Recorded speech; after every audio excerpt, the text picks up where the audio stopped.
Hey guys, let's see if I can get the ceiling fan in for you. There it is. Um, oh, here, you guys can look at a curtain. You want to look at a curtain? Yeah, let's do that.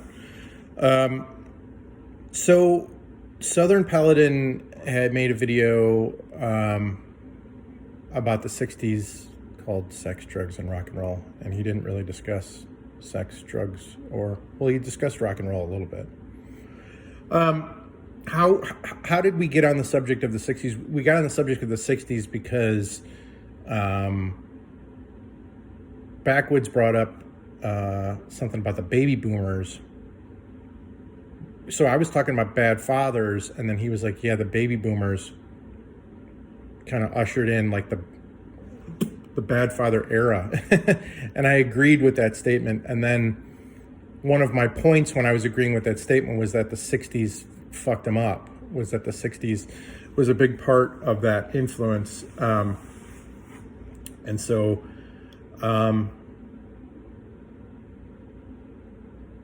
yeah, I mean, I still stand by that. The 60s was a big expansion of consciousness, and I think drugs had a lot to do with that. And back in the 50s, you didn't really see teenagers getting involved in politics, and you didn't really see a lot of young people in general, like people in their early 20s or whatever, really caring that much about politics. They were too worried about their grades in high school or their grades in college or getting out of college and starting a career and doing. Then you had a whole generation of people called the baby boomers that when they came through the 60s, it was just like, what was that? Tune in, something else, and drop out. Where they were,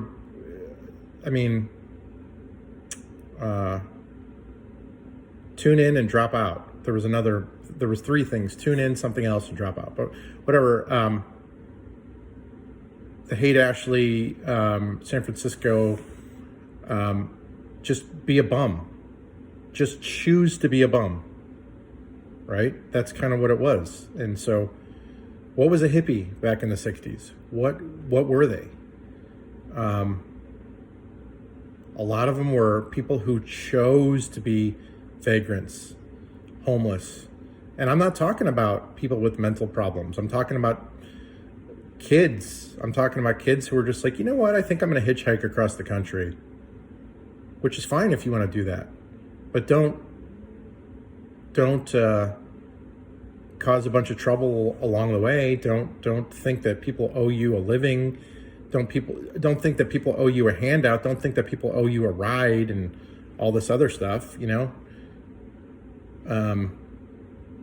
choosing to live your life like that, as opposed to going to college and taking advantage of the opportunities that you have. And if you don't go to college, fine, then start a business. I don't care. Do anything but be a worthless human being who is only interested in drugs and rock and roll. Those things are good. At least rock and roll is good. Drugs can be good to a degree, if taken in severe moderation. But I think the 60s was clearly a time of excess. I mean, I don't know. I don't. It seems like Paladin, I don't know if you intentionally do this or if it just happens, but it seems like you just like to water everything down. Like, everything's so watered down with you. You're like, when I think of the 60s, I think of just, cool cars and cool music, and, they can live in my head rent free. Like, the whole 60s generation can live in my head rent free, and, build a campfire and live in my head. And I'm thinking, like, really? Like, that's all you think about? You don't think about,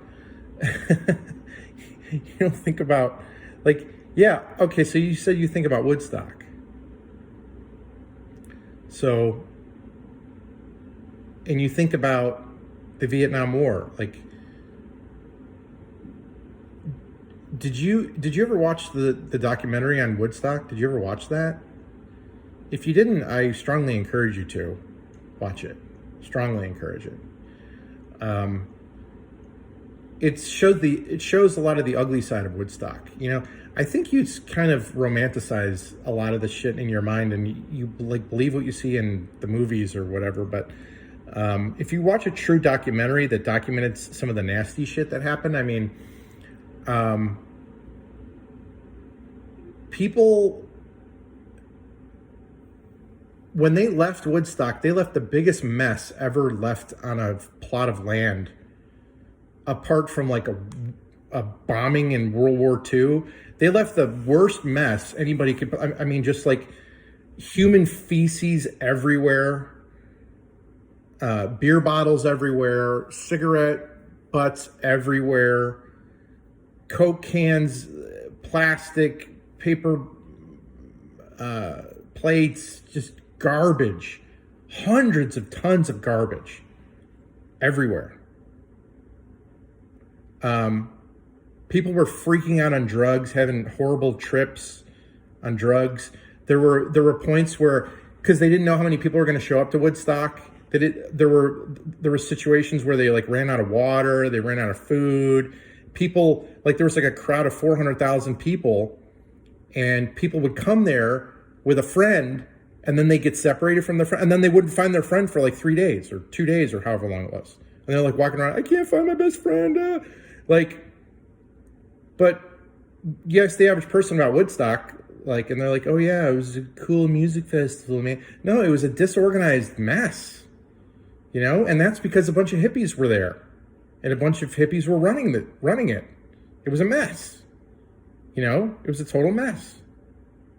But everybody, but we want to romanticize it, and we want to just say, well, yeah, man, it had some problems, but it was awesome, man, because, the Who played and Jimi Hendrix played the Star Spangled Banner, and okay.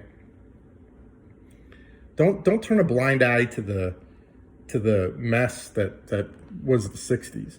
And don't turn a blind eye to all the influences that happened during the 60s that kind of created the way that the baby boomer generation still views the world today, And what's funny to me is that, yeah, everybody was like free and liberated, and who cares, man? You fucking just do whatever you want. Well, the funny thing is, that was a very short-lived attitude, right? Because all those people who were being free and just having sex with whoever they wanted to, and just hitchhiking across the country, they don't do that shit now. They don't do that shit anymore. They know that smoking a pound of marijuana in a week can destroy your brain. They know that sleeping around gets you all kinds of STDs and unwanted children. They understand that now. And that's something that they understood back in the 50s, and that's why they didn't do it. But in the 60s, they're just they just took their foot off the brake, and they just let the whole thing just roll down the mountainside and see what happens. I mean, it was one of the most morally bankrupt generations ever, just pushing the limits everywhere, and I think there were a lot of unwanted pregnancies that resulted. There was a lot of people who, just like Backwoods and I were talking about, that who got married and had kids, and they didn't really want kids. They're just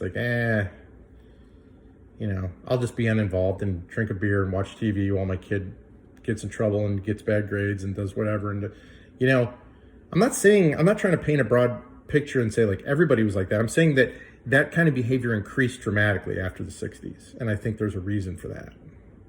I think there's a big reason for that. So anyway, yeah. Also,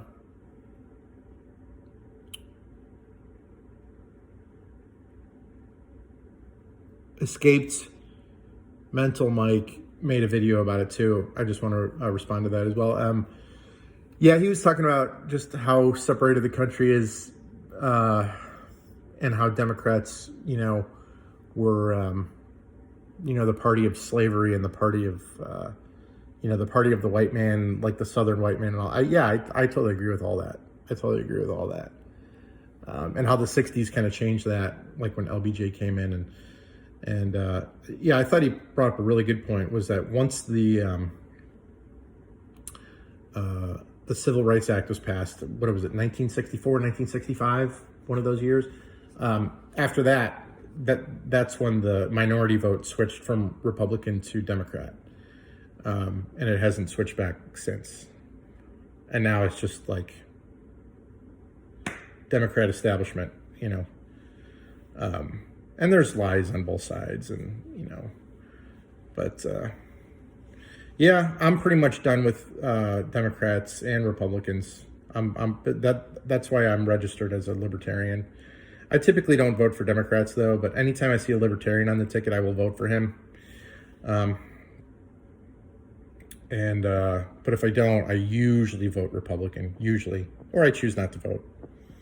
So anyway, hope you guys are doing well. I'm going to upload another video here pretty soon about a funny thing that happened to me on social media. Talk to y'all later.